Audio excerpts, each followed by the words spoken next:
Kazakhstan's first president, Nursultan Nazarbayev, surprisingly dropped his office as president. Until the year 2020, this job will be taken over by Kassym-Jomart Tokayev. In his speech, he confessed that the decision wasn't an easy one. Also, he is still going to be president of the Council of Security and the Nur-Otan party. The president of the East Turkestan Information Center thinks that Nazarbayev's withdrawal prevents possible chaos by his possible sudden death. After all, Kazakhstan still is surrounded by powerful states like China and Russia.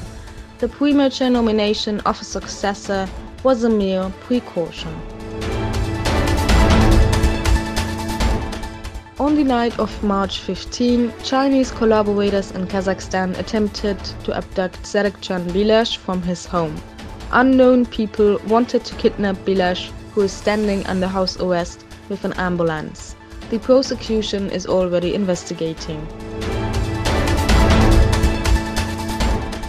The yoga activist and deputy president of the Yoga World Congress, Ömer Kanat, visited a US State Department delegation to hold talks on the current situation in East Turkestan.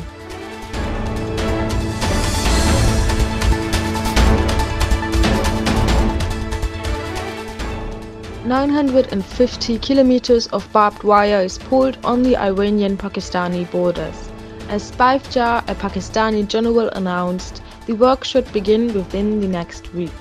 The general said that this was necessary for the country's security, especially in the region of Balochistan.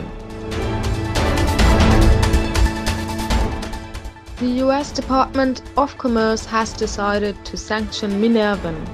The US, which supports Guaido and does not recognize Maduro, has thus sanctioned Venezuela again. Previously, the US sanctioned the oil and gas company PDVSA.